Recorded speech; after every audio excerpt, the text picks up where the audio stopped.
like that they filmed this to be like, here's why these people had every right to not let us into their port.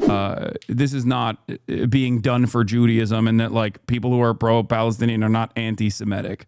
Yeah, and also on top of it that like, I mean, you raise it, but it's like anti-Semitism does exist, and like what's engendering it, right, is like the fact that there was the state committing a genocide right now puts a Magen David on its on its flag. It just ends up being like it creates it itself generates anti-Semitism, and thus the only response that I can think of, the only way I can think to resist that is to like raise my hand and say, hey, I'm Jewish. I know a lot of other people who are Jewish.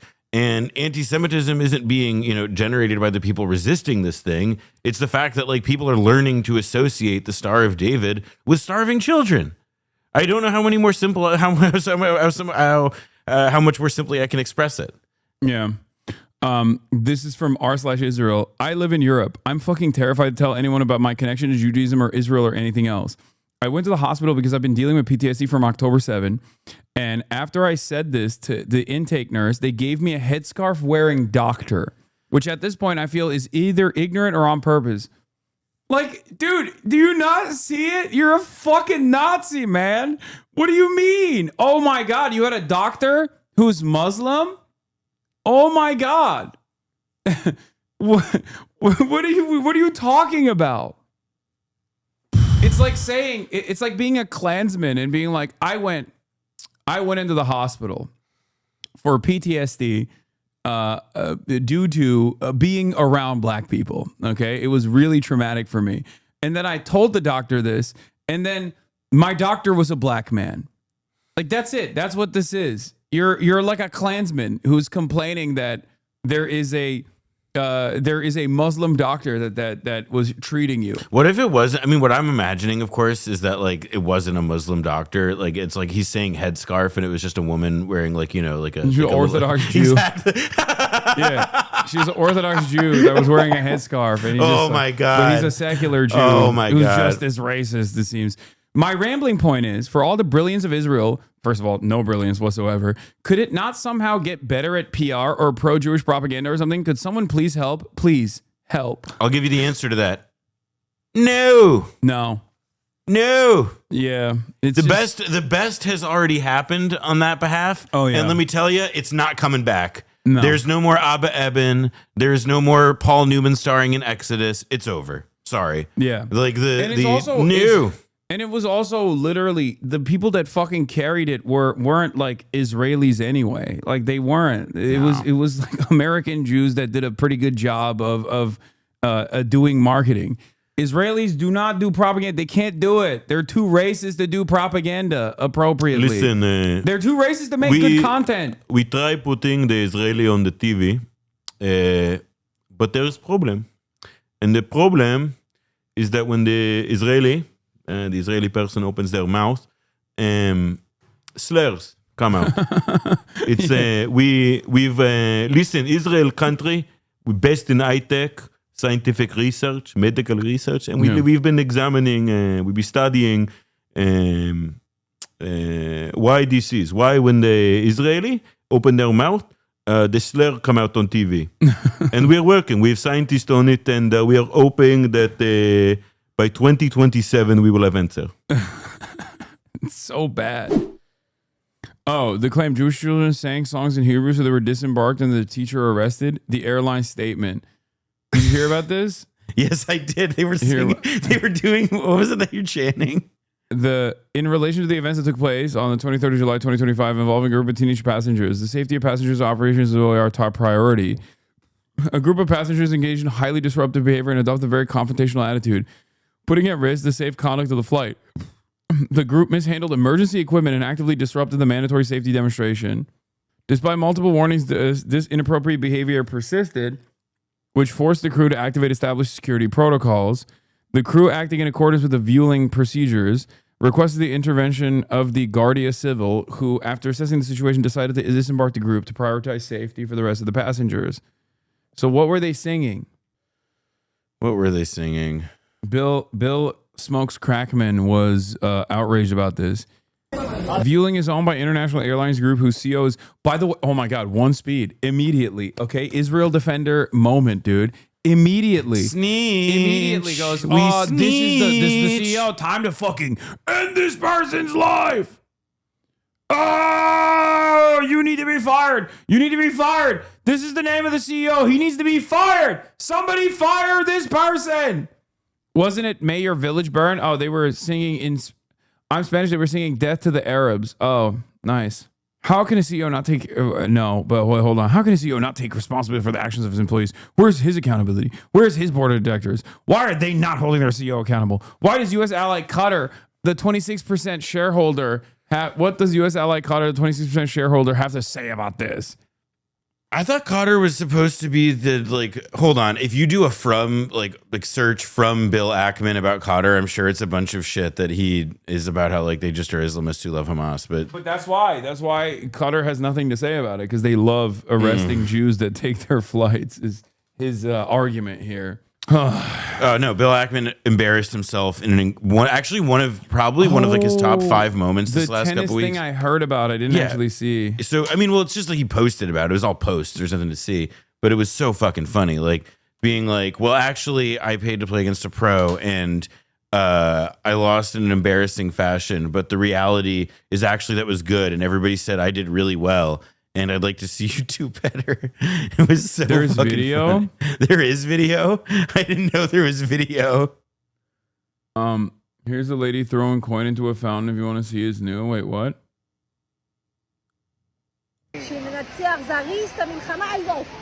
Ay. And with God's help, we will burn all these Arabs.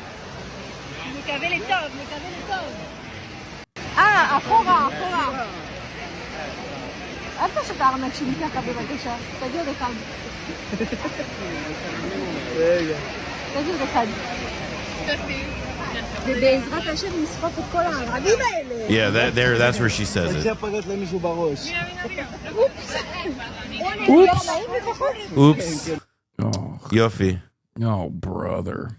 Good job posting that. Oh, brother. I don't think you have good time now. Sorry. Oh my God. I just like I'm seeing a common thread here with like historic fascist movements. It's just like there's some that happens when you let fascism completely take up this much space in your day-to-day existence, where it's like this is literally what it would look like if the Nazis had Instagram and shit. I mean, it's also like people can go back and read about how like representatives of the German government or German cultural attaches in the 1930s reacted to like whenever people in the US brought up the fact that like Nazis in brown shirts were like, you know, terrorizing people. Bro, they did the exact same thing. They did it to England. They were like, oh, England has 13 colonies. Look at little old Germany with our one fucking slave state in Namibia that we couldn't hold on to because we lost World War I. Whoops. They didn't even have that in there. They were just talking about like Germany plus Austria, I think, at that point. It's like, oh, wow, you guys want to claim we're colonizing? Like, and it's just, yeah. Nazi Germany, small nation. Why are you Why are you calling to question Nazi Germany's need for living room, for living space? Yeah. And I guess they're like, it was promised 3,000 years ago narrative was just like the idea that they were expansive over this like Nordic pagan. I mean, they didn't invent all this Aryan, like, yeah, man, completely fucking made up ideology. Well, it's also like you have to come up with like a reason. It's like, yeah, so listen, Germany, we are actually super master race. Yeah, we lost World War I. Yeah, but we are super master race. Only because of the Jews. Only, yeah. And also they wanted us to go to war. Yeah, we were stabbed in the back by the Jews and international capital, and it's not fair. Yeah. Not fair. That's the craziest thing, because like hella German Jews fought in World War I. Like they got cooked on both ends. Yeah, man. And also like it was like Like, yeah, you did get dealt a raw deal by your enemies that you lost the war to as a result of this. It wasn't like the fucking Jews that stabbed you in the back. It was the people who were stabbing you in the front in England, in France, and wherever in Which the US. Hitler still wanted to literally fucking deal with without war. Like, it was, am I wrong? Like, Hitler was a big Anglophile.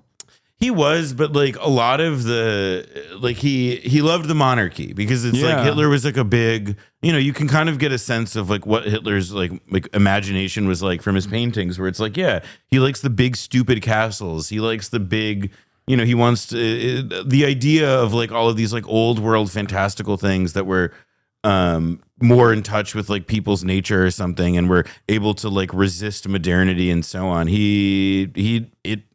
To him, it spoke to him. And, he obviously he clearly saw himself as somebody who was trying to set up like a new kingdom, 1,000-year kingdom, as he would have seen it.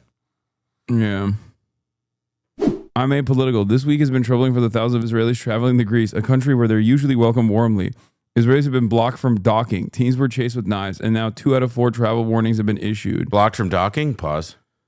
This week is certainly concerning to the thousands of Israelis that you mentioned. I can't figure out what Nicole Zedek's accent is every time I hear her speak. That travel to Greece for pleasure. It's so close to Israel, and it's cheap flights. One of the only cheap flights that Israelis can actually travel to. And so this is a place that Israelis have been vacationing for years and usually gotten more of a hospitable presence when they arrived. But this past week, it was just yesterday that we were reporting a massive Israeli-owned cruise ship was not able to dock in an island in Greece because of these massive pro-Palestinian protests that you see on your screen right now.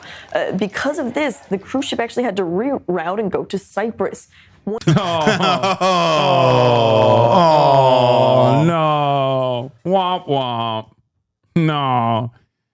Dude, why won't anybody think of the Israeli pensioners here, They just wanted to escape. They want to take a respite from being so close to the genocide that their government is doing. 1 day later, we see these Israeli teens, these youths that are attacked and chased down with knives outside of a bar.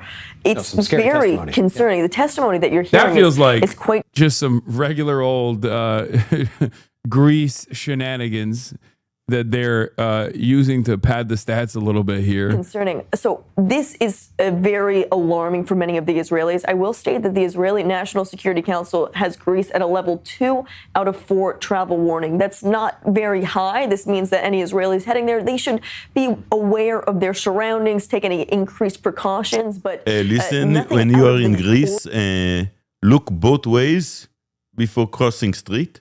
Yeah. That is a heightened warning. It is a rare Grease W. Let us have it. No, dude. This is not a rare Grease W. I'm on board. Are you proud of being Greek as a Turk? We won't give back Istanbul, obviously, but we're playing nice. Also, chatters were like, "Oh, maybe Turks should learn a lesson or two." What are you kidding me?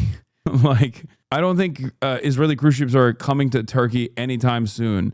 I'd be shocked if they were even going to Turkey.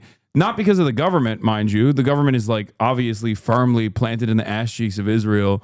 But the Turkish population, as I've mentioned time and time again, despise Israel and also America, in spite of the fact that we have, we are a profoundly important ally in the region for both of these countries.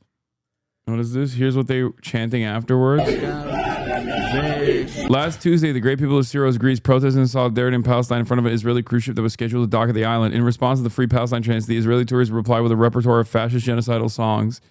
Normal people, don't let these people in. Some of them probably committed genocide. Israelis, all the genocidal slogans we can think of in less than 30 seconds.